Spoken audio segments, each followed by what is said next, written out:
All right. Like it's been doing for almost every night for the past like month and a half. It's starting to rain again. There's no ice age coming, is there? Right. Anyway, so I wanted to. There's some other horror films, although maybe some people wouldn't think they're horror films, which are always the best ones, right?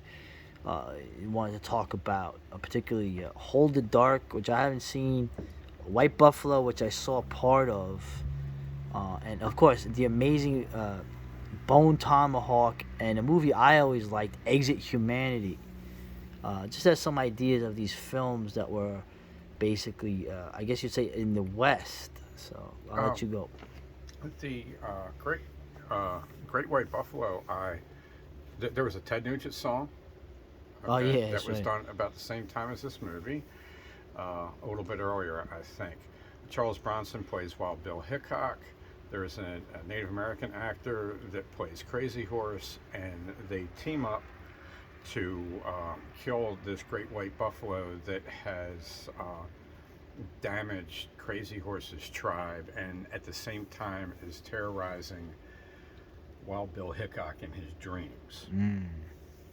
Right, and there, in a lot of ways, it's kind of like a dystopian western. Clint Walker Oh, Clint Walker. plays a bad guy, Oh, and he's nice. like a bad guy. He does a really good job.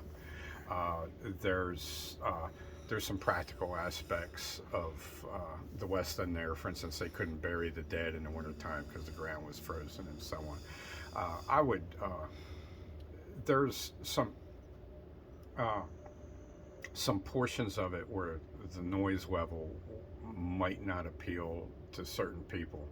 There's like uh,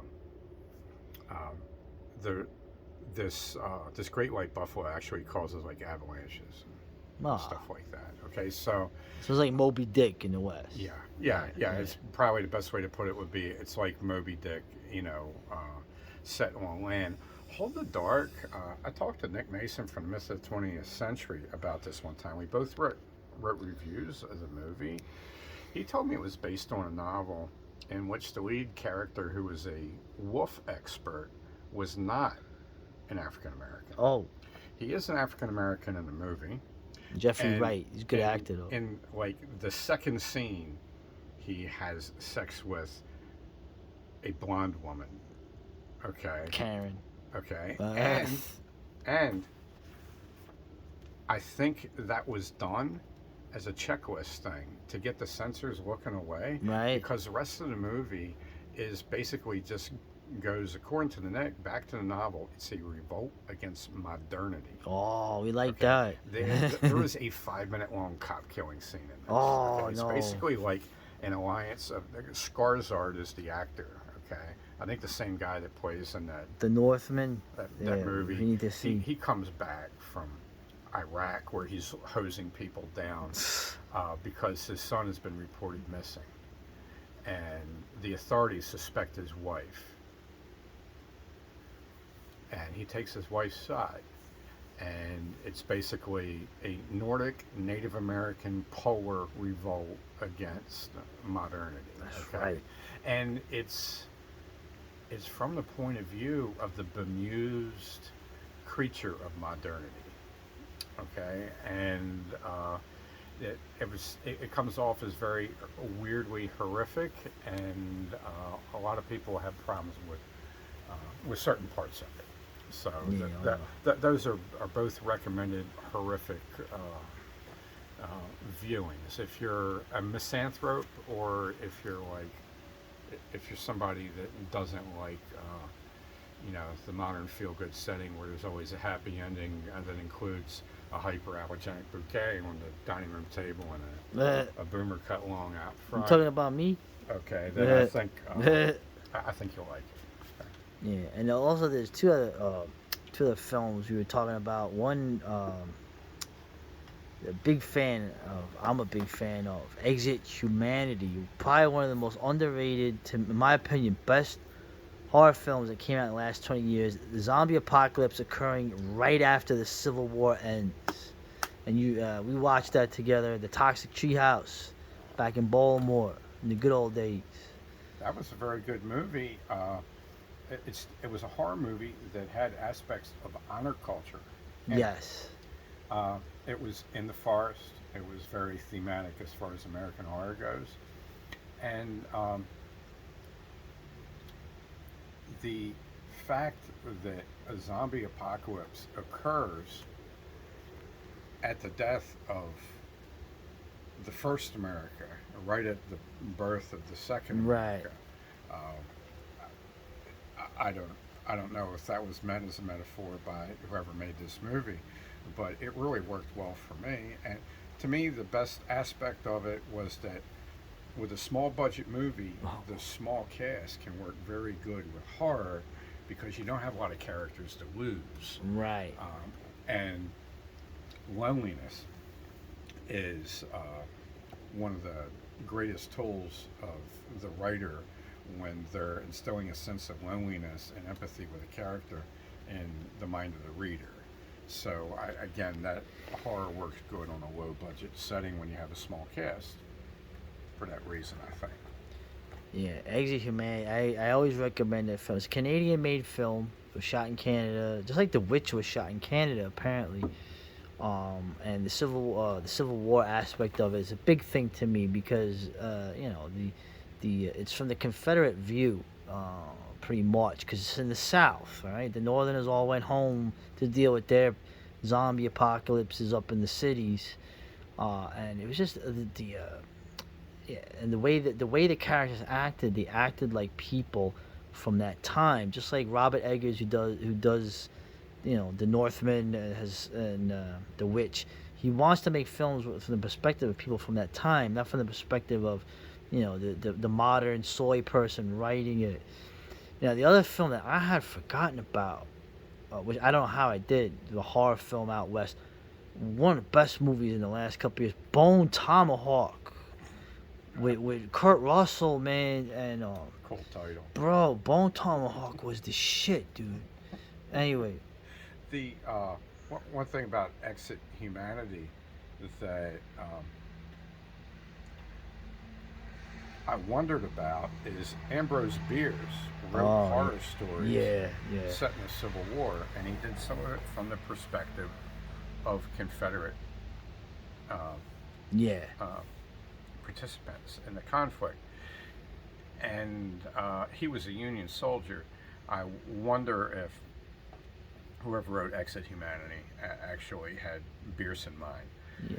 At When some they wrote point. this, he disappeared in the Oh Mexican. yeah, Ambrose Bierce is one of those guys where you see his like born dead date. There's a question mark at the end because you never know what happened to the guy.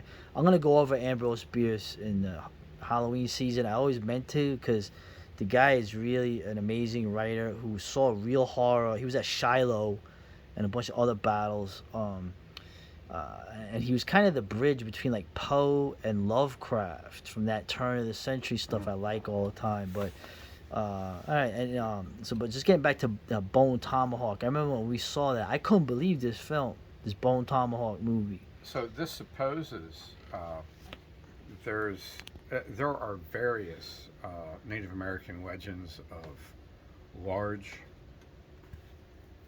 pale, and in this case, red-headed giants. Yeah, Yeah, in ancient America.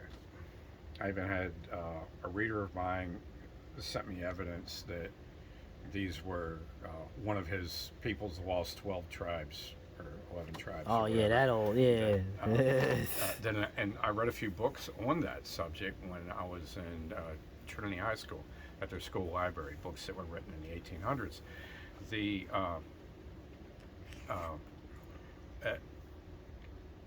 kind of the half-buried legacy of ancient Europeans coming to this hemisphere looking for things like there's copper mines in the Great Lakes that go back a couple of thousand years. Yeah, yeah, right. So, where huge quantities of stuff were taken out of these things. So, there was contact, and apparently, some of this contact resulted in these horrific legends. And the way it was mined for Bone Tomahawk was really cool. It puts a guy that's a close of the frontier gunfighter type on the same side as a Native American anthropologist, and they're investigating these horrific events out there. And I really think, after spending a decent amount of time in the West now, there was a mountain that I never. My knees are swelling up, so I'm never going to make it up to the top of this mountain. I wanted to get up to the top of this mountain, and I tried for 2 years, and it was one of the reasons why I was losing weight. Well, the first time I tried to go up there, before I went up, my host, who couldn't do it with me anymore because he's got artificial knees and different operations he's had, and he's older than me, knew I would be going up there by myself. He made me watch something called Missing 411. Ooh. And the place I was hiking is in one of the epicenters of people who just go missing and are never heard from again in the American West. This happens a lot by rock slides. And the first 2 hours of this hike is me going back and forth across this rock slide.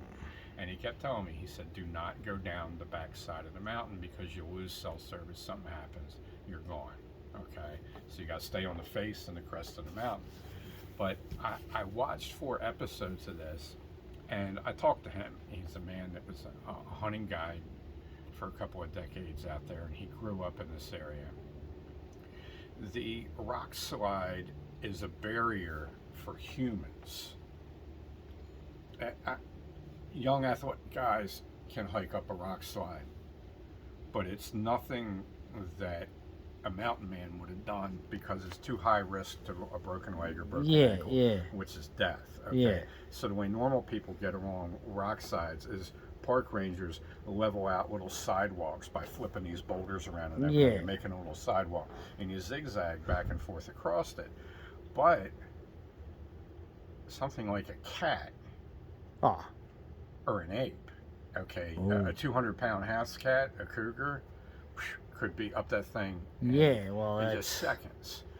So one of his theories is that maybe a lot of these just missing people on rock slides, if somebody gets bagged by a cougar and then boom, the cougar's up over the other side of the mountain. Oh, gee, those are solitary large feline predators. Those are our oldest enemies as humanity. Right. So suffice it to say, every time I walked across the rock slide, I took my walking stick and I put it right here because the cougar's like it. And I was like, I was hoping it would like bite the stick and think it was my neck. I don't know.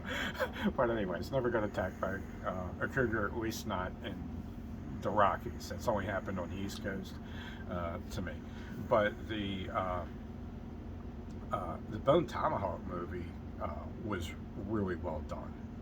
Yeah, that's a movie I recommend too. Just like the horror of it, but it's like, it's horrible because the people in it aren't like stupid teenagers or like helpless bougie people. These are like hard men, barely holding their own against elemental forces that are older than even humanity, which is what the crux of all this horror really is in the end of the day. So, all right, that was cool.